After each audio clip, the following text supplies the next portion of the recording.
హర్యాష్టకం. ప్రహ్లాదేన కృతం హర్యాష్టకం హరిర్హరతి పాపాని దుష్టచిత్తైరపి స్మతః అనిచ్ఛయాపి సంస్పృష్టో దహాధ్యేవ హి పావకః. హరి అను 2 అక్షరములు నోరారా పలకగలిగిన వారికి కలుగు లాభములెన్నియో వారెట్లు కీర్తింపబడతారో వివరించు స్తోత్రమిది. నిప్పును తెలియక తాకినను కాల్చి తీరును, అట్లే హరినామము 2 అక్షరములే అయినను తెలియక పలికినను వారి పాప రాసులన్నిటినీ హరించు 1000 ప్రభావము కలది. దుష్టలనైనను పవిత్రులను చేయును. ఇక ప్రేమతో పలికిన చెప్పనేలా. సా గంగా స గయా సేతుః నా కాశీ నా చ పుష్కరం.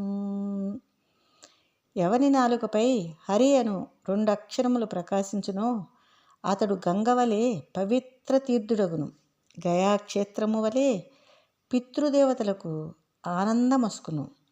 సీతను లభించుటకై వానరవీరులు నిర్మించిన సేతువు వల్లే భగవానునికి ప్రీతిపాత్రులగుతారు.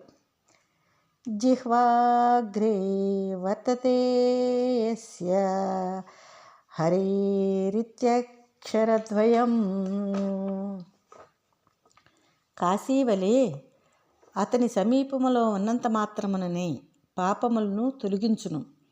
పుష్కరము వలె భగవానుని అవతారమే అగును.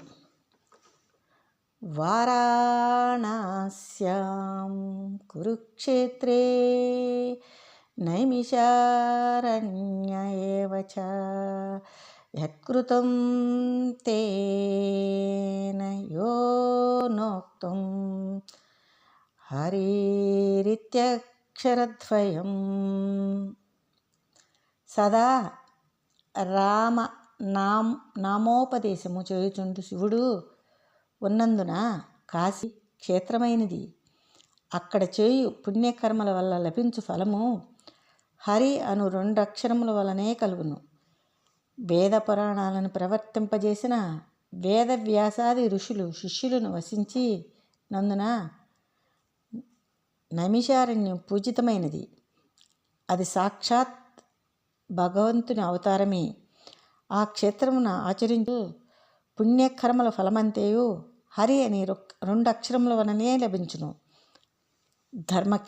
కురుక్షేత్రమందు ఆచరించు పుణ్యకర్మల వల్ల లభించు ఫలమంతయు హరి అను 2 అక్షరముల వలనే కలుగును. పృథివ్యాం యాని తీర్థాని పుణ్యన్యాయతనాని చ తాని సర్వాణ్య శేషాణి హరిరిత్యక్షరద్వయం.